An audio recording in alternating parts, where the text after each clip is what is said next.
Welcome to the 91st episode of Dialogika, a podcast between two friends about the latest in society, politics, and feminism in Indonesia and the world. I'm Stephanie Tangkilisan. And I'm Suidian Lee. And this week we have a very special guest, Vania, who is a doctor and a friend of ours, who will share with us her thoughts and feelings and just the general consensus of doctors in Indonesia who are handling COVID. It's more of a conversational episode where we humanize doctors and the struggles that they're going through, and just to show our appreciation and support for them as they're in the front lines battling this epidemic. And of course, listeners, everything that Vania is saying, her views are clearly of her own. She doesn't speak on behalf of the hospital she's working on. This is just a good conversation between friends, so we hope you'll enjoy it. And just for reference, we're not really discussing the medical aspects of COVID. It's more like what the situation is in hospitals in Indonesia, how it was when the pandemic initially started, and what we can do to support our doctors and nurses and healthcare workers in Indonesia going forward. Here's to it.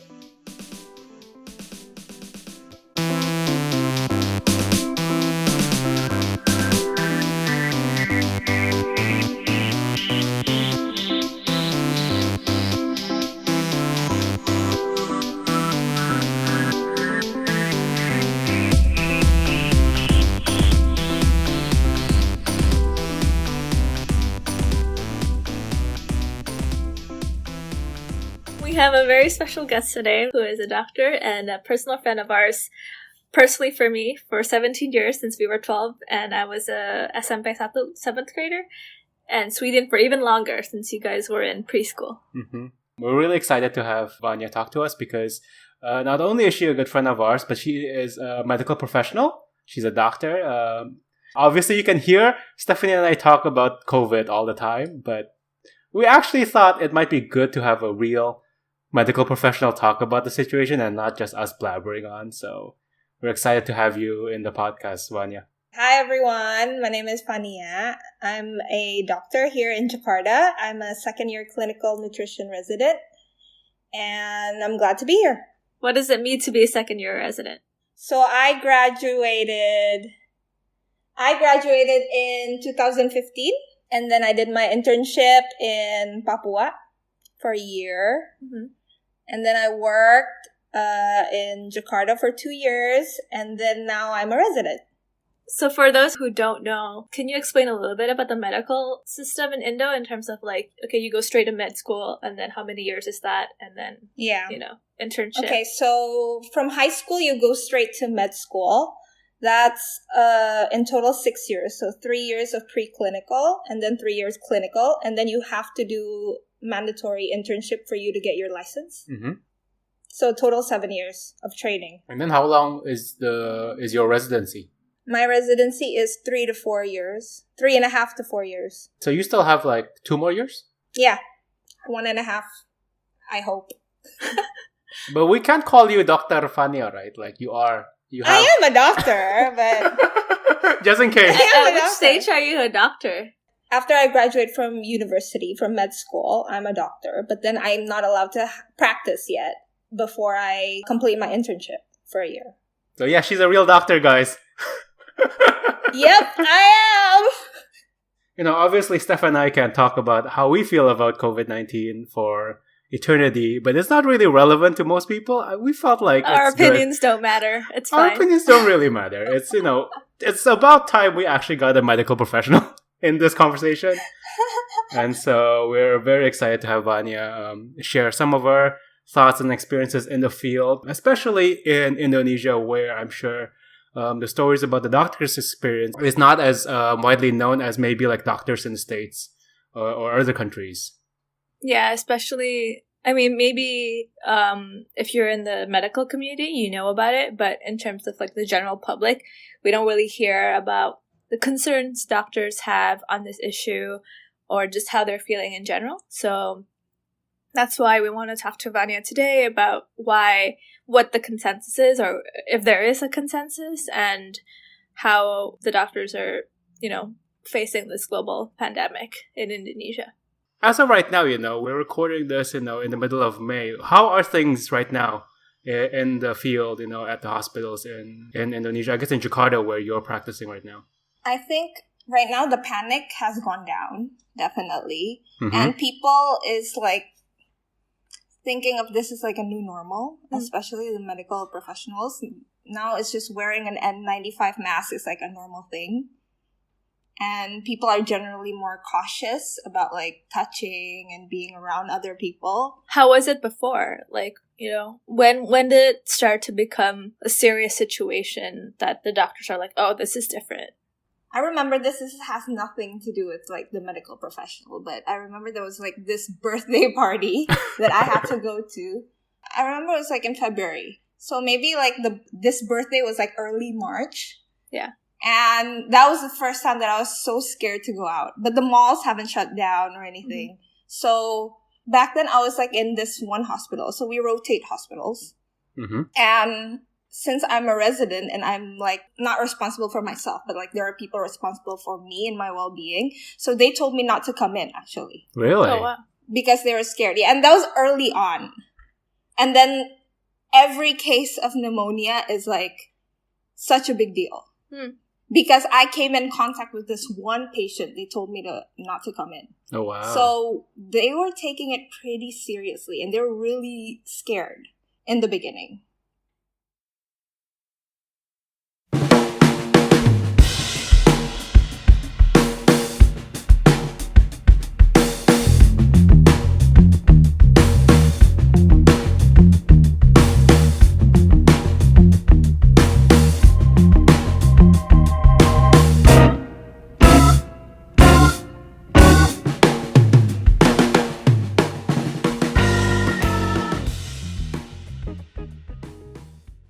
In those early days, was there enough PPE, protective personal equipment, for people?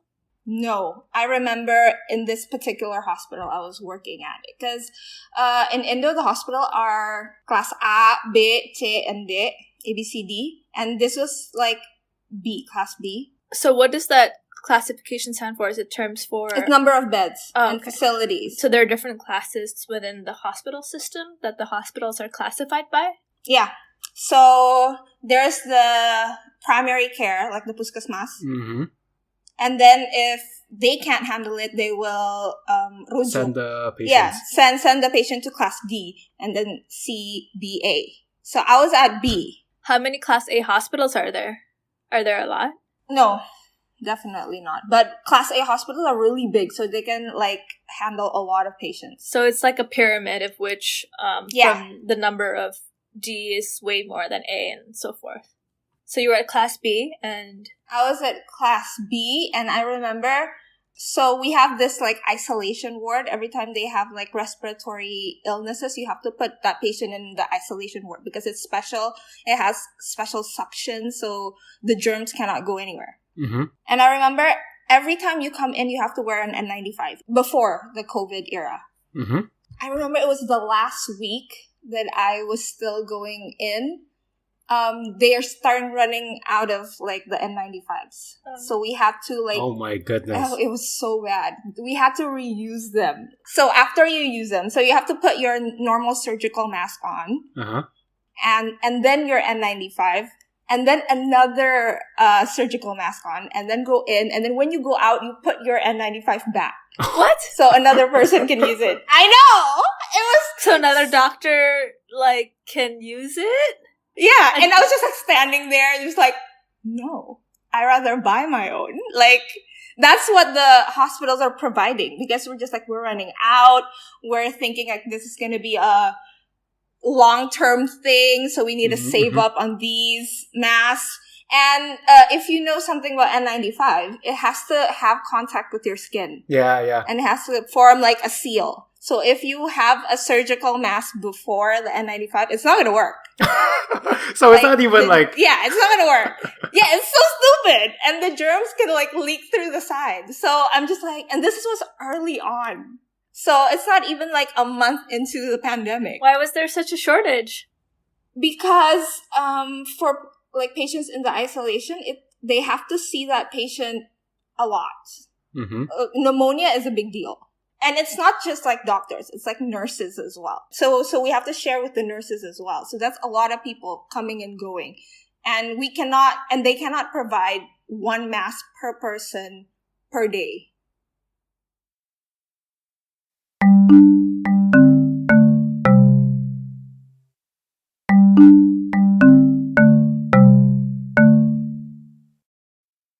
And then after, you left that hospital, right? Because you went to a different hospital Yeah. for your next rotation. Yeah. I went to a class A. What was that like? They were much more generous with like the PPE. Okay. Because by this time, everyone was starting to donate. Okay. Even because before COVID, like most of my PPE, like my normal surgical mask, I would bring my own because I like to throw mine away after a few hours. Yeah. And they would only give you, I think, like one for every 2 days or something. What? Okay. This was pre-COVID. So whatever. They weren't really thinking about, infection from like respiratory, blah, blah, blah. And then, in the Class A hospital, you have to wear if you work in the emergency room, you have to wear the whole PPE, the shoes, the whole outfit, the helmets, the face mask, the 2 masks, goggles, and everything. Mm-hmm. So I didn't work in the ER.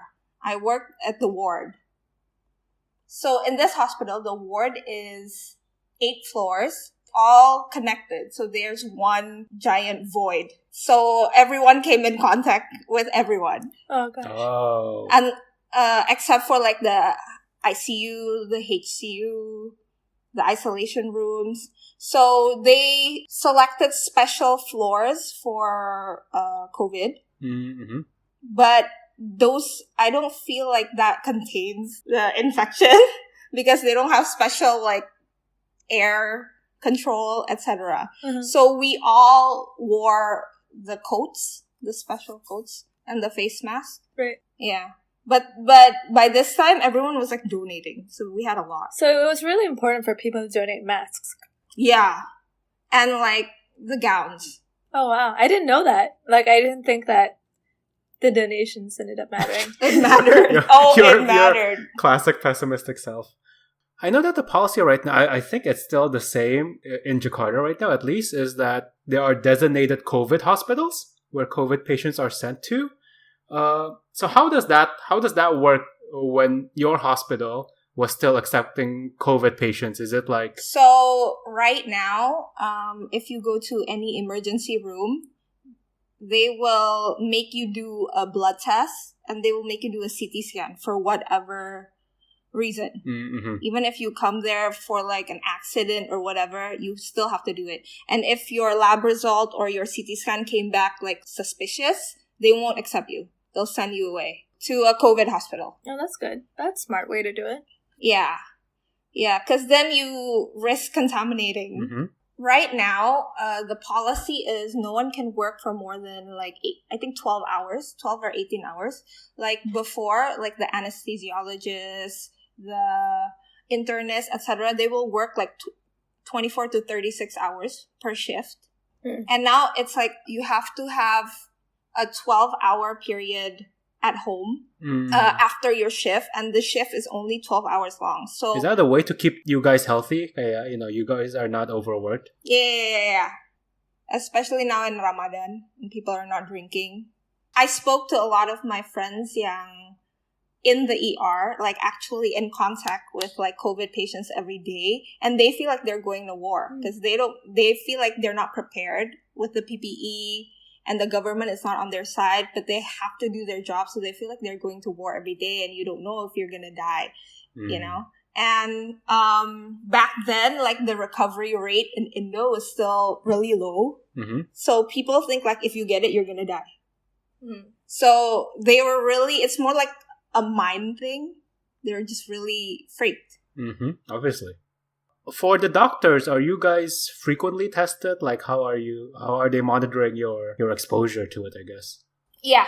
You get a rapid test every week. And if your rapid test, you only do a rapid test just once. If it came back positive, you have to do a swab. Oh, okay. And it's free. In my hospital, it's free. And you have to do it. So, with when the panic first happened and you mentioned your friends feeling like they're going to war every day, What was the thing about the way the government handled the situation? So back then we didn't have lockdown yet, right? Not even PSBB yet.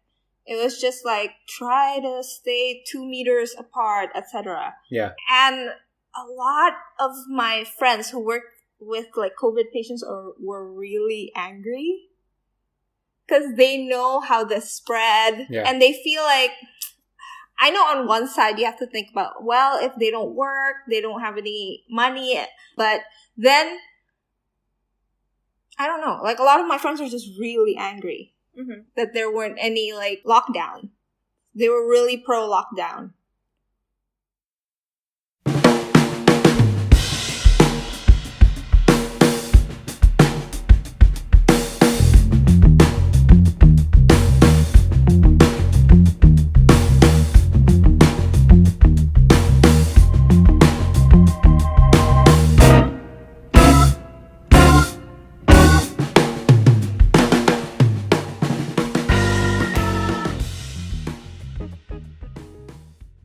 What has Rama been? So Rama is your boyfriend, and what kind of doctor is he? He is an anesthesiology resident. So he works in the ICU and the ER. Oh, okay. So that's why he's handling more COVID patients. Yeah. How has he been doing? How has he been feeling? Just overworked and tired because there's a new designated building for COVID now in our hospital. So, and that's where he works. Yeah. There's a whole, now they have to be divided, right? So there's a new shift. So the whole 12-hour thing is not working. Because you switch between in total you work buildings? more. Is that how it works? Before maybe you have like 3 shifts or 2 shifts a week. Now you have like 7, but it's just shorter. In terms of PPE, like you mentioned that the hospitals felt they weren't ready. Besides protective equipment, what was lacking in terms of like preparedness? In the beginning, ventilators, if you know Rumah Sakit Persahabatan. Yes. Friendship Hospital. It's like the only... It's one of the COVID hospitals, right? Yeah, it's the first COVID hospital because it's the Jakarta's only Rumah Sakit Paru. Respiratory focused hospital? Yeah. So that's why it became the first COVID hospital. Anyway, in the beginning, they were really full and they were like begging for ventilators. Oh, like... Yeah, like even to my hospital, to other hospitals, they were begging. And out of like 10 doctors, 1 of them contracted COVID. Wow. And like the most deaths in like the healthcare professionals is from that hospital. Oh, wow. Yeah, it was really bad in the beginning. That place was probably a war zone. Yeah. Like Rama's brother actually works there. So I know firsthand that he's really stressed. And everyone's just like angry all the time, you know? Like they're doing their job, but they're like, they know they should be changing their PPE now to a new one, but they don't have any, etc. It's like you guys signed up to save lives, but you didn't sign up to fight in a war, essentially. Yeah. I was in like a Zoom call, like a video call with him and Rama, and he actually told us, we did everything right. We did everything per protocol, but patients are still dying and we don't know what to do. Yeah. So it was really sad. And he was just like almost on the brink of crying because he's like so tired. He slept there and he did everything according to what he's supposed to do. But why are people still dying?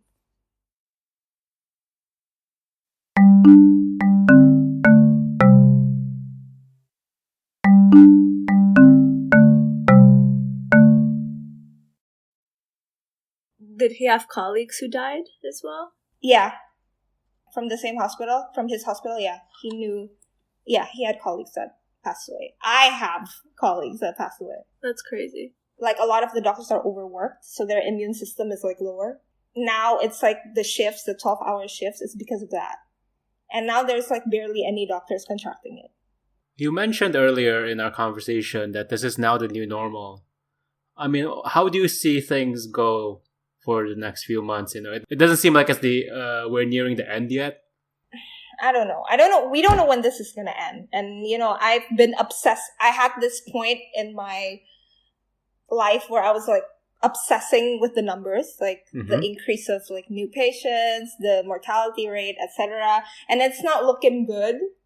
in Indo, at least not anytime soon. Yeah, we haven't peaked yet. So, yeah. So, you just gotta be prepared. But if you notice, even in the roads now, it's starting to get more rame. Mm-hmm. Because people are over the whole fear. And they're just like, oh, whatever. This is like the new normal. It's okay. If we get it, they can heal us, whatever. Uh-huh. But I can tell you, like, in the hospital, like, at least healthcare workers, we don't think like that. We're still very much paranoid. Mm-hmm. Like every time before leaving the hospital, we shower. Like, after we get home, we shower. Because I still live with my parents, and they're, like, in their 60s. Mm-hmm. Like, I'm afraid I'll, like, bring something home.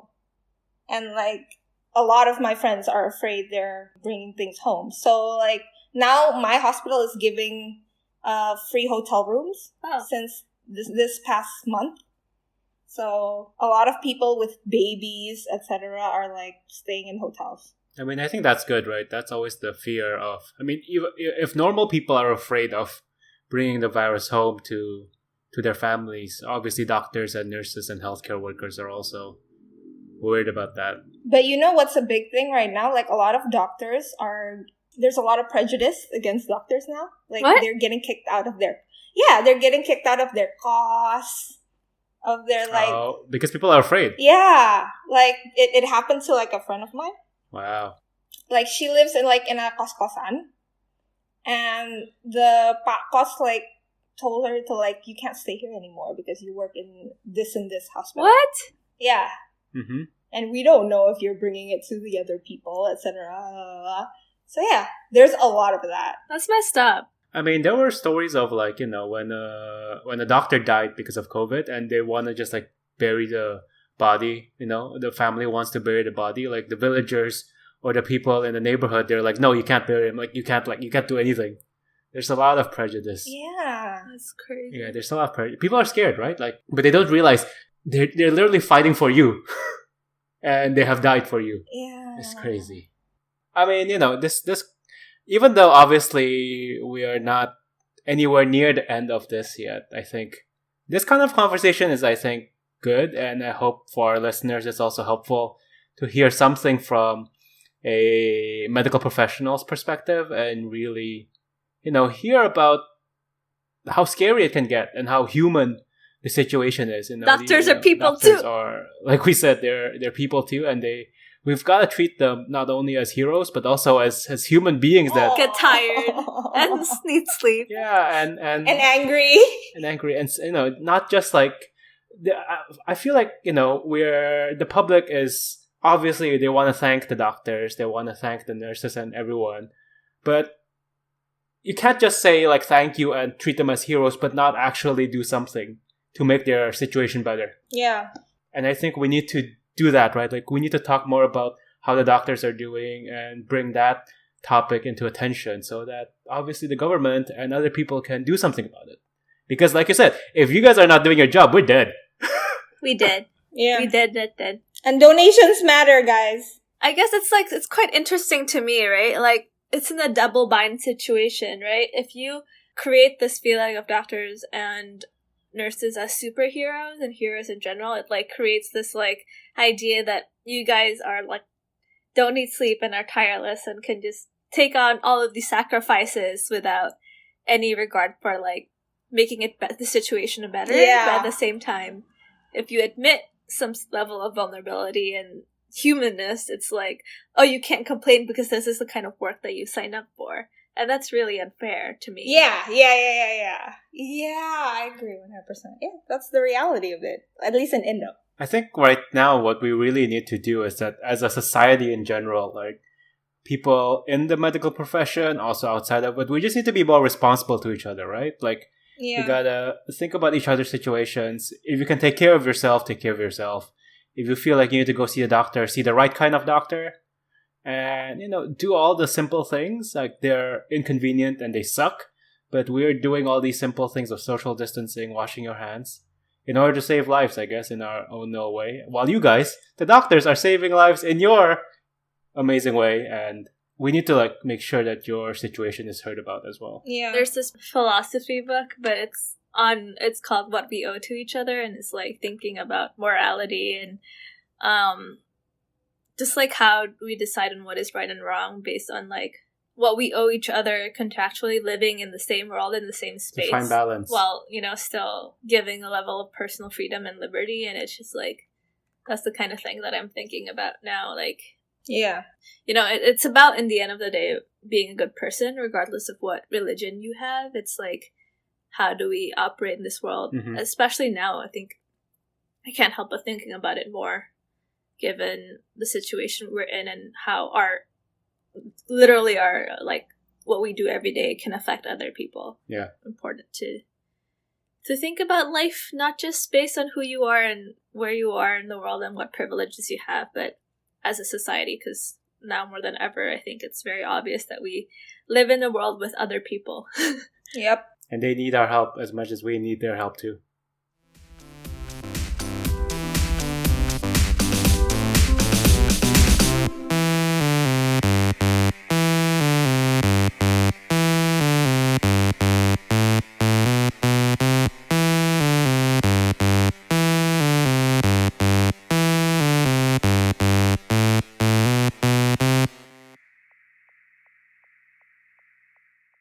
Thank you so much for listening to this episode. You can find more information and resources of whatever we talked about on our website, dialogika.id. Music credits to John Dealey, Lee Roosevelt, and of course, Broke for Free. If you like what you hear and want to support us, please review our podcast on the Apple Podcast app or whatever app you use to listen to your podcast. And please share our podcast with your friends. It's the best way to spread the word about Dialogika. If you want to get more involved, we'd love to hear from you. Our email is dialogikapodcast@gmail.com, or just shoot us a message on our Facebook page. You can also find us on Instagram, YouTube, SoundCloud, and now Twitter. Please follow us on these various platforms. Our Twitter handle is @dialogikapod. Also, follow me on Twitter. It's Steftangk. That's STEPHTANGK. Thank you again, and see you guys next time. Bye!